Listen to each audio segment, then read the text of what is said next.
hari ibintu Imana ikwiye gucecekesha mu buzima bwawe, ikabicecekesha mu bana bawe, ikabicecekesha mu rugo rwawe, ikabicecekesha muri business, kugira ngo ugere aho Imana yavuze. Nabatumweho ngo mbabwire ngo uzagera aho Imana yavuze, uzagera aho Imana yavuze. Ndabashuje mu izina rya Yesu Kristo. Imana ibahe umugisha. Reka twongere dushimire Imana iduhaye umwanya mwiza kugira ngo tuganire ijambo ryayo. Namwe tubashimire kandi uburyo mudahwema kubana natwe umunsi ku munsi.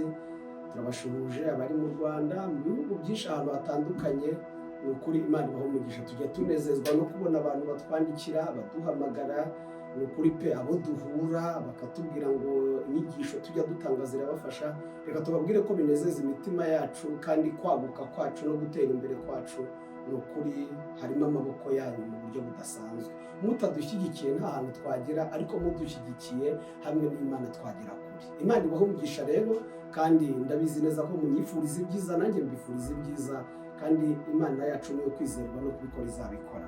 Reka dusenge maze tuganire ijambo Imana yashyize ku mutima. Turagushimiye kuri Imana nziza, kandi uri Imana ikomeye. Uhimbazwe ko nta yindi twabonye uretse wowe. Reka tugushimire ko wongeye kuduha ubuzima kugira ngo tugukorere icyo waduhamagariye.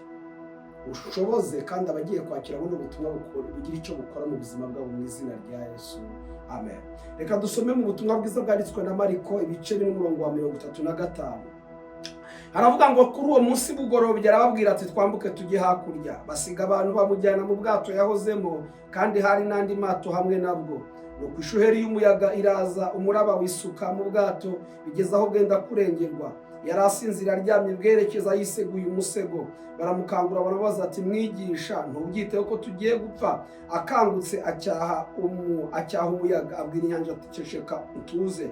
Umuyaga uratuza, inyanja iratungana rwose. Arabaza ati n'igitumye niki kibateye ubwoba? Ntimurizera? Baratinya cyane barabavuga bati mbega uyu ni muntu ki utuma umuyaga n'inyanja bimwumvira? Amen. Ngufite ijambo ry'ubuhanuzi Imana yashyize ku mutima. Ijambo rivuga ngo uzagera aho Imana yavuze, uzagera aho Imana yavuze. Haleluya. Muma munteze amatwi, mupapa unteze amatwi, musore nawe mukobwa unteze amatwi, abari hafi n'abari kure, hari ahantu Imana yavuze ku buzima bwawe. Nagutumweho ngo nkubwire ngo nubwo hari ibyo uri kubona bimeze nk'imiraba n'imiyaga, ariko uko byamera kose, uko byaza kose bingana, nagutumweho ngo nkubwire ngo aho Imana yavuze kuzagera uzahagera. Bibiliya iravuze ngo kuri uwo munsi bugorobye arababwira ngo twambuke tujye hakurya. Muri make hari aho bari bagiye we na Yesu, hari aho bari berekeje, hari aho yari amaze kuvuga bagiye. Nimvuga gutyo nawe hari aho Imana yakubwiye, ariko ngo bakimara gutsuka berekeza hamwe Imana yavuze, bahura n'ibidashaka ko bagerayo. Bahura n'umuraba, bahura n'umuyaga, bahura n'ishuheri. Nta kindi cyari kizanye umuyaga, kwari ukugira ngo batagera hakurya. Intego ya Yesu ni ukubageza hakurya, intego y'umuyaga ni ugutuma batagera hakurya. Ariko nagutumweho ngo nkubwire ngo nubwo hari imiraba, nubwo hari imiyaga, nubwo hari ibyo uri kubona, ariko aho Yesu yavuze uzahagera. Yewe mupapa, musore, abanteze amatwi mwese, hari ahantu Imana yavuze, hari aho yatubwiye, kandi imbere yuko tugera aho yavuze duhura n'ibintu byinshi.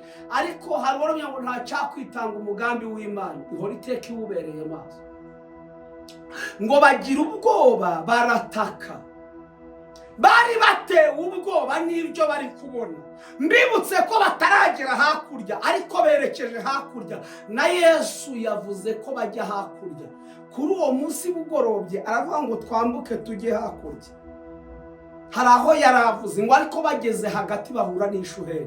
Sinzi ishuheri uri guhura nayo muri iyi minsi, yaba ari iy'uburwayi, yaba ari iy'ubushomeri. Beneda, ndabizi neza yuko hano haba hari abantu benshi batandukanye, bari guhura n'imiraba n'imiyaga batabona nuko basobanura. Hari ibintu ucamo ukumva ntiwabona nuko bisobanura undi muntu, ukabibana wenyine, ukabigendana wenyine. Ariko reka mbabwire bene data, ari ibyo utavuga, ari ibyo wavuga. Aho Imana yavuze nagutumweho ngo nkubwire ngo uzahagera. Aho Imana, reka mbabwire ntabwo tuzagera aho abantu bavuze, tuzagera aho Imana yavuze. Nabatumweho ngo mbabwire ngo aho Imana yavuze uzahagera. Aho Imana yavuze uzahagera. Bagombaga kujya hakurya, niho Yesu yari yavuze. Kandi reka mbabwire ngo ahageze aravuga ngo ceceka utuze.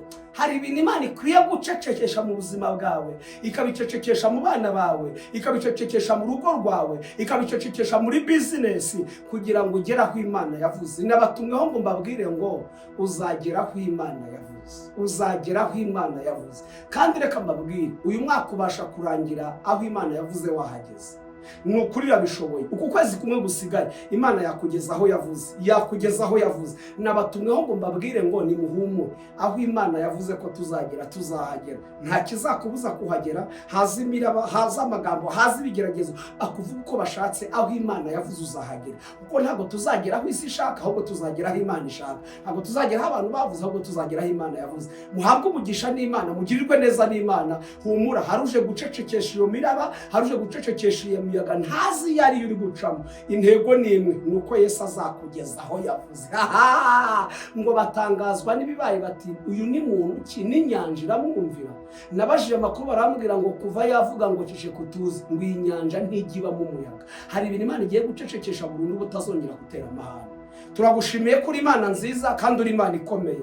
Turagushimiye ko umwanzi atashaka kugiraho ko tugiraho wavuze, ariko ushimwe ko wavuze tuzahagera. Tugushimiye ko wumvisha ibyo ngibyo kandi kubasha gukora ibiruta cyane ibyo dusaba n'ibyo twibwira, nk'uko imbaraga zawe ziri zidukorera mu izina rya Yesu Kristo. Amen. Imana ibaho umugisha, Imana ibagirire neza, aho Imana yavuze uzahagera mu izina rya Yesu.